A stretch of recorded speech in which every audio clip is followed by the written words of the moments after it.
Hello friends, आप सभी का इंग्लिश स्पार्टन के चैनल पर स्वागत है। मेरा नाम आशुतोष राय है। आज हमारा स्पोकन इंग्लिश का पार्ट नंबर 8 वीडियो है। इस वीडियो में हम बिसाइड और बिसाइड्स में क्या अंतर होता है, विद, इन फ्रंट ऑफ और बिसाइड का उपयोग हम सब्जेक्ट ऑब्जेक्ट के साथ कैसे करते हैं। यहाँ पे सब्जेक्ट ऑब्जेक्ट का मीनिंग ग्रामर के हिसाब से ऑब्जेक्ट प्रोनाउन होगा। और इस वीडियो में हम टॉप 100 मोस्ट इंपॉर्टेंट वर्ड्स सीखेंगे जो हम अपने डेली लाइफ में यूज करते हैं, और ये आपके लिए बहुत ही ज़्यादा इम्पोर्टेंट है और कमज़ोर बच्चों के लिए खास करके ये नहीं आता है। इस वीडियो में हम एक और चीज़ सीखेंगे, इन फ्रंट ऑफ और बिफोर में क्या अंतर है। तो चलते हैं, देखते हैं आज के हमारे वीडियो में आपको क्या क्या सीखने को मिलता है।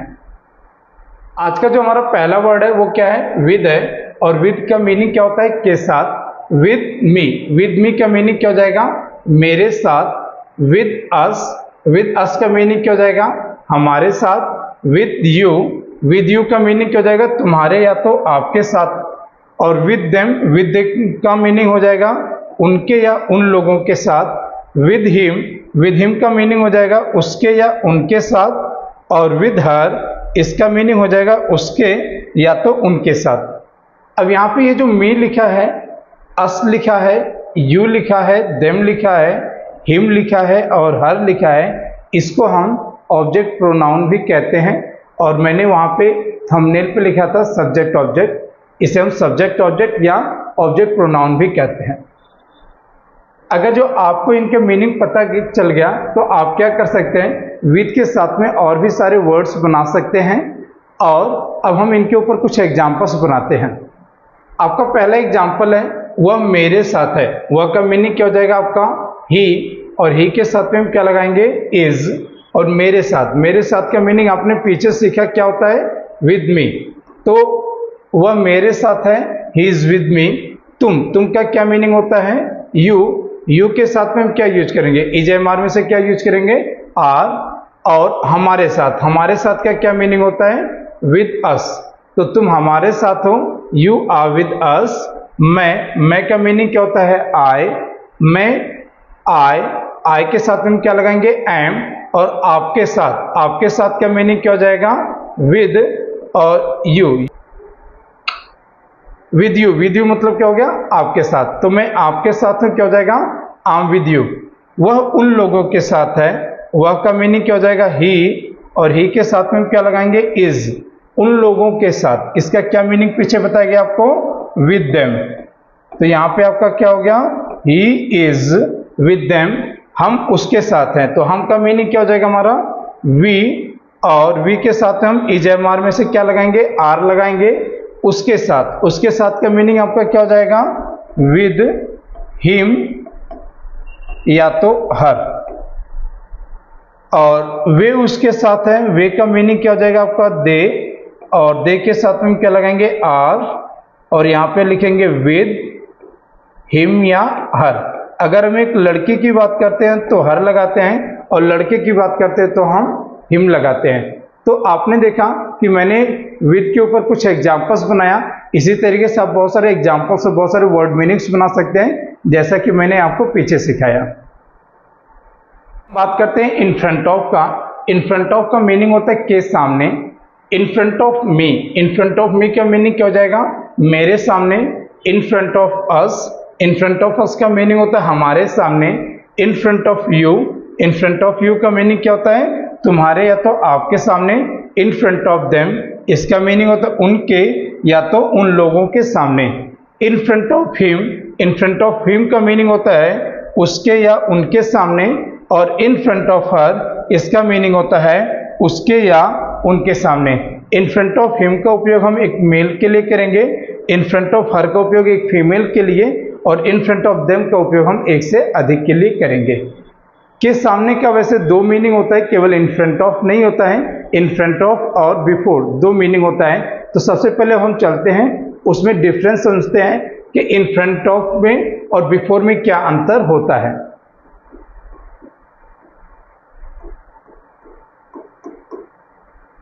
इन फ्रंट ऑफ का मीनिंग होता है के सामने। और बिफोर का मीनिंग भी होता है के सामने। वैसे बिफोर का जो मीनिंग बच्चे जानते हैं वो जानते हैं के पहले, लेकिन यहाँ पे मैं के पहले की बात नहीं कर रहा हूँ, यहाँ पे मैं बिफोर का मीनिंग के सामने की बात कर रहा हूँ। इन फ्रंट ऑफ का उपयोग जो हम करते हैं वो किसके सामने करते हैं? लिविंग बीइंग के सामने करते हैं और नॉन लिविंग बीइंग के सामने करते हैं। लेकिन जो बिफोर होता है, बिफोर का उपयोग हम केवल लिविंग बीइंग के सामने करते हैं। एग्जांपल्स हम देखते हैं, जैसे मैंने लिखा वह दीवार के सामने है, तो वह का मीनिंग क्या हो जाएगा आपका? ही इज दीवार के सामने। तो के सामने का मीनिंग क्या लगाएंगे आप? इन फ्रंट और ऑफ। इन फ्रंट ऑफ मतलब क्या हो गया? के सामने, और दीवार, दीवार के लिए हम क्या लिखेंगे? The wall. तो क्या हो जाएगा? वह दीवार के सामने है, he is in front of the wall. लेकिन यहाँ पे अगर जो इन फ्रंट ऑफ के जगह पे आप बिफोर लगाने की कोशिश करेंगे तो ये आपका गलत हो जाएगा। क्यों? क्योंकि ये जो द वॉल है ये क्या है? नॉन लिविंग है, और नॉन लिविंग के सामने हम बिफोर का उपयोग नहीं करते हैं, हम केवल इन फ्रंट ऑफ का यूज करते हैं। अब एक और एग्जाम्पल लिख रहा हूं, जैसे मैंने कहा वह राम के सामने है, वह राम के सामने है, तो वह का मीनिंग क्या हो जाएगा? ही इज राम के सामने। राम के सामने के लिए हम क्या यूज करेंगे? बिफोर राम। तो वह राम के सामने है, ही इज बिफोर राम। यहाँ पे बिफोर का उपयोग हमने किस लिए किया? के सामने के लिए। और यहाँ पे ये जो राम है, राम क्या है? लिविंग है, इसीलिए हमने यहाँ पे बिफोर किया। अब अगर जो आप यहाँ पे बिफोर का उपयोग नहीं भी करना चाहते हैं तो आप इन फ्रंट ऑफ का उपयोग कर सकते हैं। यानी आपको अब समझ में आ गया होगा कि बिफोर का मीनिंग होता है के सामने, जिसका उपयोग केवल लिविंग बीइंग के लिए होता है, और इन फ्रंट ऑफ का मीनिंग भी होता है के सामने, और इसका उपयोग हम दोनों के सामने करते हैं, चाहे वो लिविंग हो या नॉन लिविंग हो, यानी सबके सामने करते हैं। अब हम ये जो एग्जाम्पल्स लिखे हैं, जैसे लिखे वो मेरे सामने हैं, इसको हम बनाते हैं, ट्रांसलेट करते हैं। जैसे लिखे वो मेरे सामने है, तो वह का क्या हो जाएगा? ही। अब ही के साथ में इजएमआर में से क्या लगाएंगे? इज। और मेरे सामने, मेरे सामने का क्या मीनिंग हो जाएगा? इन फ्रंट ऑफ मी। तो वह मेरे सामने है, he is in front of me. तुम हमारे सामने हो, तो यहां पे क्या हो जाएगा? You are before us. मैं आपके सामने हूं, तो क्या हो जाएगा? I am in front of you. वह उन लोगों के सामने है, he is in front of them. और हम उसके सामने हैं, तो यहां पे क्या हो जाएगा? We are in front of him, या तो हर। वे उसके सामने हैं, तो वे का क्या हो जाएगा? दे आर बिफोर हिम या हर।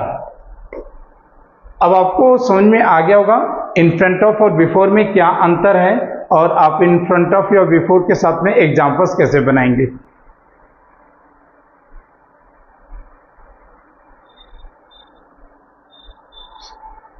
अब हम बात करते हैं बिसाइड के बारे में।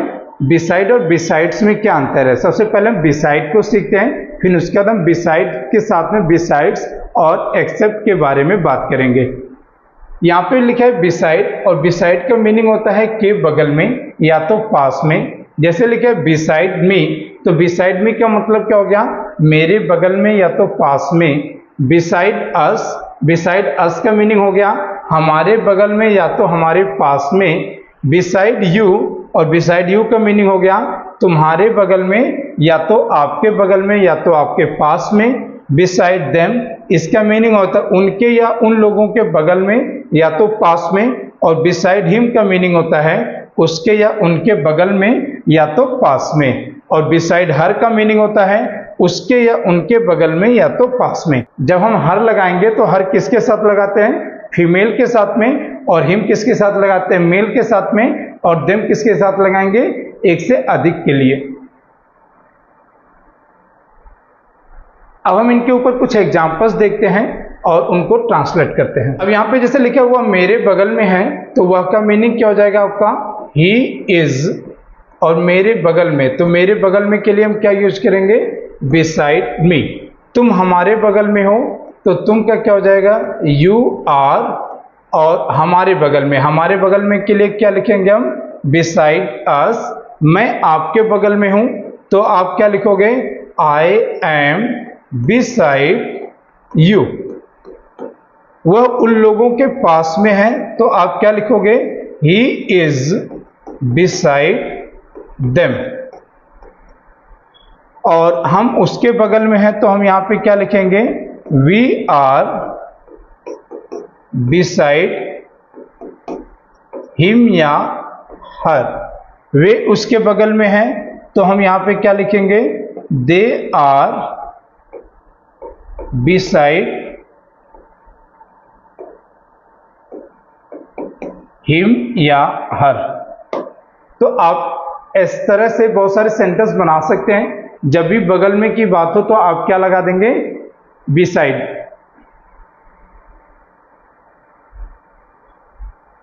अब हम बात करते हैं बिसाइड और बिसाइड्स में क्या अंतर है। तो बिसाइड का मीनिंग क्या होता है, बगल में या तो पास में, और बिसाइड्स का मीनिंग क्या होता है, के अलावा, या तो के अतिरिक्त, या तो को छोड़कर।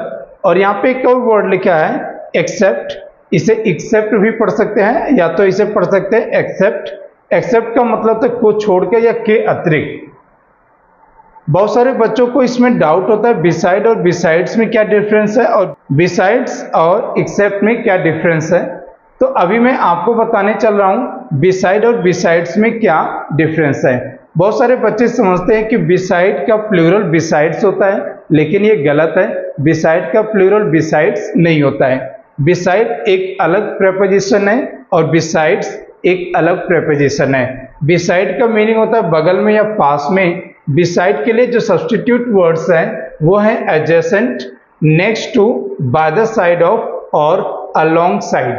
इन पांचों वर्ड्स में से आप कोई भी वर्ड बगल में या पास में के लिए यूज कर सकते हैं। बिसाइड्स, बिसाइड्स का मीनिंग क्या होता है, के अलावा, के अतिरिक्त, या तो को छोड़कर। जैसे यहाँ पे लिखा है इन एडिशन टू, के अतिरिक्त, अपार्ट फ्रॉम, के अलावा या के अतिरिक्त, अदर देन का मतलब होता है के अलावा या के अतिरिक्त। यानी अगर आप बिसाइड्स के जगह पे इन तीनों में से किसी एक का उपयोग कर देंगे तो वो भी सही रहेगा। यानी इन चारों वर्ड्स में से आप क्या कर सकते हैं, के अलावा, के अतिरिक्त या को छोड़ कर के लिए आप इन चारों में से कोई एक वर्ड यूज कर सकते हैं।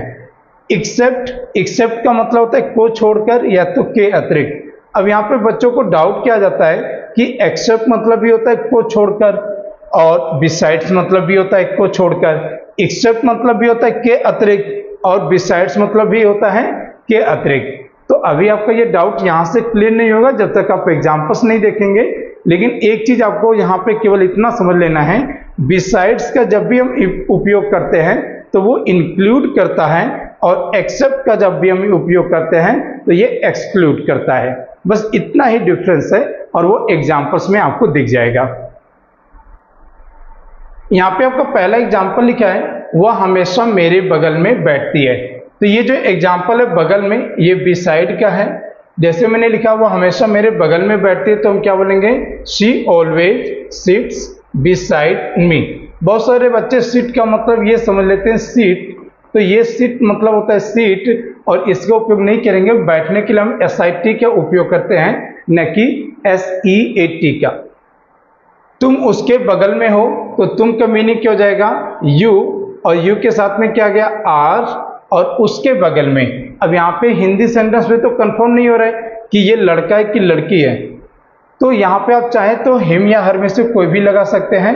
तो तुम उसके बगल में हो, यू आर बिसाइड हिम या हर। अब यहाँ पे एक और एग्जाम्पल लिखा है, ये एग्जाम्पल आपका बिसाइड्स के ऊपर है। रोहन और सोहन को छोड़कर या के अलावा प्रियांश भी 5 बजे आएगा। तो सबसे पहले हम क्या लिखेंगे, प्रियांश भी 5 बजे आएगा। तो क्या बोलोगे, Priyansh will also come at 5 o'clock besides Rohan and Sohan, besides Rohan and Sohan. तो यहां पे इसका मतलब क्या आ गया कि तीन के तीनों आएंगे। और यहां पे एक एग्जांपल देखते हैं, जैसे लिखा है गौरव को छोड़कर हर कोई आ रहा है। जब मैंने कहा कि हर कोई आ रहा है तो मैंने क्या बोला, एवरीवन इज कमिंग एक्सेप्ट गौरव, यानी गौरव नहीं आ रहा है, बाकी सारे लोग आ रहे हैं। लेकिन जब मैंने यहाँ पे लिखा है बिसाइड्स रोहन एंड सोहन, तो यानी ये दोनों भी आ रहे हैं, इन दोनों के साथ साथ में प्रियांश भी आ रहे हैं। तो यहाँ पे ये तीन, यानी तीन के तीनों की बात करें तो यहाँ पे बिसाइड्स लगने से क्या हो गया, ये इंक्लूड किया, और यहाँ पे एक्सेप्ट लगने से क्या हो गया, ये एक्सक्लूड किया, यानी ये बाहर कर देता है और ये जोड़ लेता है। एक और एग्जांपल देखते हैं, जैसे मैंने लिखा यूसुफ के अतिरिक्त गौरव भी आपके साथ है। तो मैंने क्या कहा, Gaurav is also with you besides Yusuf. तो आपको यहाँ पे समझ में आ रहा होगा, गौरव तो आपके साथ में है ही, लेकिन साथ साथ में कौन है, आपके साथ में यूसुफ भी है। बिसाइड्स क्या करता है, इंक्लूड करता है, और एक्सेप्ट क्या करता है, एक्सक्लूड करता है। बिसाइड्स का मतलब है कि अलावा, के अतिरिक्त, या तो को छोड़कर। इसके ऊपर एक और एग्जांपल बनाते हैं, जैसे मैंने कहा फ्रेंच के अलावा मुझे हिंदी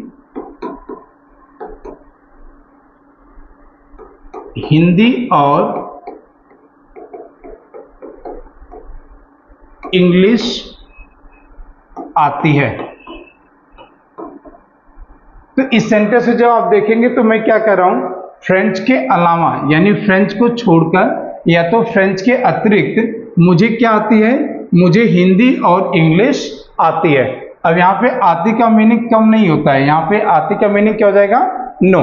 तो जैसे मैंने कहा कि मुझे आती है, इट मीन्स आई नो क्या, हिंदी और इंग्लिश। तो यहाँ पे हम क्या लिखेंगे, हिंदी एंड इंग्लिश किसके, फ्रेंच के अलावा।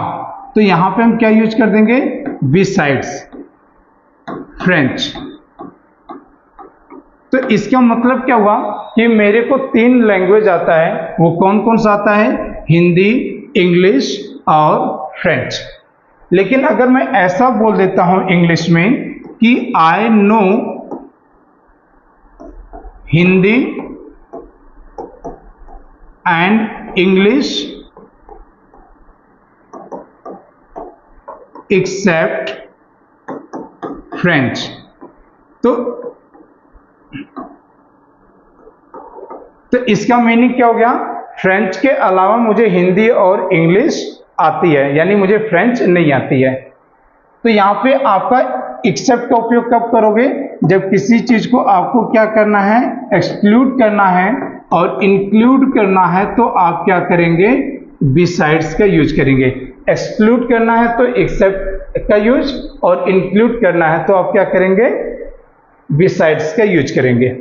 और ये जो बिसाइड है ये तो आपको बहुत आसानी से पता होगा, जैसे आपने कहा कि राम सोहन के बगल में है, तो क्या बोल देंगे, राम इज बिसाइड सोहन। अब बिसाइड के जगह पे यहाँ पे मैंने आपको बताया था, आप अलोंग साइड या एडजेसेंट या तो बाय द साइड ऑफ आप कर सकते हैं, किसी का भी उपयोग कर सकते हैं। तो अभी आपको समझ में आ गया होगा कि बिसाइड और बिसाइड्स में क्या अंतर होता है, विद और इन फ्रंट ऑफ और बिसाइड का उपयोग हम सब्जेक्ट ऑब्जेक्ट के साथ कैसे करते हैं, इन फ्रंट ऑफ और बिफोर में क्या अंतर है, ये आपको समझ में आ गया होगा। अगर आपको समझ में आ गया है तो आप कुछ एग्जाम्पल्स बनाकर कमेंट बॉक्स में मेंशन करिए, ताकि मैं आपके कमेंट को चेक करूं और वहां पे मैं आपको बता सकूं यदि कोई आपकी गलती है।